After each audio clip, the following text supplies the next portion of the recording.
এর কারণে কি হয়, যে ব্লিডিং হয় আর পেইন হয়। এর হচ্ছে রিস্ক ফ্যাক্টর, রিস্ক কী কারণে হতে পারে, যেমন মেনলি মোস্ট কমন কজ হচ্ছে যে কনস্টিপেশন, পায়খানা শক্ত হলে মেনলি হয়। এর হচ্ছে ওবিসিটি, প্রোলং সিটিং হলে, লো ফাইবার যদি ডায়েট খাই তাহলে হবে, বা হাই ফ্যাটি ডায়েট নিলে, প্রেগনেন্সি যে ফ্যামিলি হিস্ট্রি থাকলে এই সমস্ত কারণে হচ্ছে কি পাইলস হতে পারে। এবং পাইলস তো দু ধরনের, যেমন একটা ইন্টারনাল পাইলস, একটা হচ্ছে এক্সটার্নাল পাইলস। তো এক্সটার্নাল পাইলস আমরা হচ্ছে দেখি যেখানে যে বেশি পেন হয়, মোর পেন হয়, মোর ইচিং হয়, এখানে আমরা কি দেখি এক্সটার্নাল পাইলসটা আমরা ভিজুয়ালাইজ করতে পারি ন্যাকেড। এখানে কি থাকে, ব্লিডিং যেটা থাকে সেটা হচ্ছে ফ্রেশ ব্লিডিং থাকে এবং সেটা কি থাকে অ্যানাল পার্টে থাকছে। দেন হচ্ছে যে কি ইন্টারনাল পাইলস, যেটা কি হচ্ছে লেস তুলনামূলক হচ্ছে এক্সটার্নাল পাইলস থেকে কম ব্যথা করবে, লেস পেইন হবে এবং ইচিং কি হবে, কম হবে, চুলকাবেও কম। এখানে যে ব্লিডিংটা থাকবে সেটা হচ্ছে ডার্ক রেড ব্লিডিং হবে। এখানে হচ্ছে যে প্রেজেন্ট ইন হচ্ছে রেক্টাল পার্টে থাকবে, অ্যাবাভ দ্য অ্যানাল স্পিনেক্টার, যে অ্যানাল স্পিনেক্টারে অ্যাবাভে থাকবে। এখানে কি করবো আমরা, যে ভিজুয়ালাইজ করবো বাই কিন্তু ফটো স্কোপের সাহায্যে আমরা কিন্তু দেখতে পাবো, এখানে আমরা খালিভাবে কিন্তু আমরা দেখতে পাবো না। এর হচ্ছে সেই ইন্টারনাল পাইলসের আবার চারটে ভাগ দেবো, গ্রেড রয়েছে। তো ফার্স্ট গ্রেডের ক্ষেত্রে কি হচ্ছে, যে এখানে শুধু কি হচ্ছে যে পার্মানেন্ট হবে, জাস্ট কোনো প্রোলাপস হবে না, নো প্রোলাপস, কোনো প্রোলাপস হবে না, এখানে শুধু কি হবে পার্মানেন্ট থাকবে। গ্রেড 2 এর ক্ষেত্রে কি হবে, যে প্রোলাপস আপন বিয়ারিং ডাউন, যখন হচ্ছে যে কি নিচের দিকে যদি হচ্ছে যে বিয়ারিং ডাউন হবে তখন হচ্ছে যে কি হচ্ছে কি হবে, যে বিয়ারিং ডাউন করবে যখন হচ্ছে যে পায়খানা পাস করবে, আবার কি হবে যে স্পন্টেনিয়াসলি রিডাকশন, আবার নিজের থেকে নিজের জায়গায় ফিরে আসবে।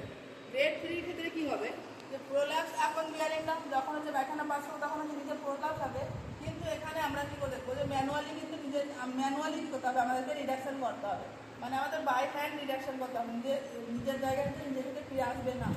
দেন গ্রেড 4 এর ক্ষেত্রে যে প্রোলাপস হচ্ছে ইনএবিলিটি টু ম্যানুয়াল রিডাকশন, যে ম্যানুয়ালি মানে হাত দিয়ে হচ্ছে রিডাকশন করলেও নিজের জায়গায় ফিরে আসবে, এখানে কী করতে হবে, যে সার্জারি করতে হবে ইমিডিয়েটলি।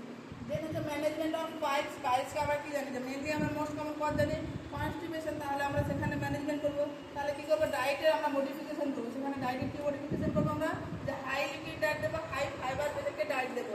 এখানে আমরা কী করবো, যে স্টুল শর্টনার গিভেন, আমরা যেমন ল্যাক্টোজ বা ডুপ্লেক এই সমস্ত আমরা কী করবো, স্টুল শর্টনার আমরা কী করবো দেবো। ফ্যাট আমরা কী করবো, লো পরিমাণে দেবো, হাই কার্বোহাইড্রেট পেশেন্টকে দেবো আমরা, এগুলো হচ্ছে ম্যানেজমেন্টের ডায়েটের ক্ষেত্রে। যেন হচ্ছে আমরা সার্জারি, এখানে মেডিকেল ম্যানেজমেন্ট সেরকম হয় না, সেখানে হচ্ছে সার্জারি করতে হবে।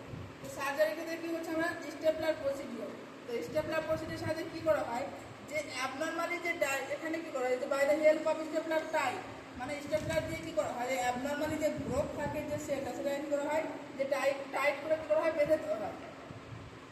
এরপরে কি হয়, যে অ্যাবনর্মালি গ্রোথ কি হচ্ছে, নেক্রোসিস হচ্ছে, কেন হচ্ছে, কারণ ব্লাড সাপ্লাই সেখানে হচ্ছে না, সেটা কি করা হয়, যে সেটা হচ্ছে 2 to 3 ডে পরে যে ফল ডাউন করে উইথ স্টুল, মানে সেটা হচ্ছে যে 2 থেকে 3 দিনের মধ্যে যে পায়খানার সাহায্যে কি হচ্ছে বেরিয়ে আসে।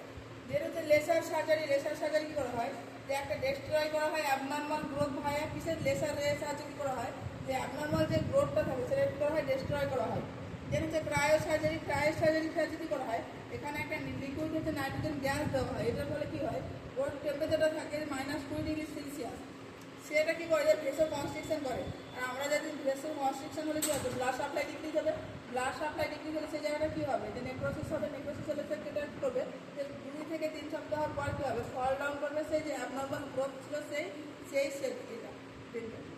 এবং হচ্ছে আমরা কী করতে পারি পেশেন্টকে ম্যানেজমেন্ট, যে আফটার হেমোরয়েড সার্জারি আমরা কী করবো, ফার্স্ট 24 আওয়ার্স কিন্তু আমরা পেশেন্টকে প্রন পজিশন দেবো, মানে মুখের ভাজে উবু হয়ে শুতে বলবো আমরা। এখানে পেশেন্টকে আমরা কী করবো, যে সিজ বাস দেবো, সিজ বাস কখন দেবো, আফটার 24 আওয়ার্স পর। কেন, যে 24 আওয়ার্স পর আমরা দেবো, কারণ যদি আমরা 24 ঘন্টার মধ্যেই দিই তাহলে পেশেন্টের ক্ষেত্রে কী হবে, যে ব্লাড পেশেন্টগুলো ডাইরেক্ট হবে, তাহলে কী হচ্ছে, ব্লিডিংয়ের রিস্ক থাকবে। এখানে যে আমরা যে ওয়াটারটা ইউজ করি সিজ বাসের ক্ষেত্রে, তার টেম্পারেচারটা থাকে 110 থেকে 115°F, যখন আমরা সেলসিয়াসে করি তাহলে 43 থেকে 46 হচ্ছে ডিগ্রি সেলসিয়াস।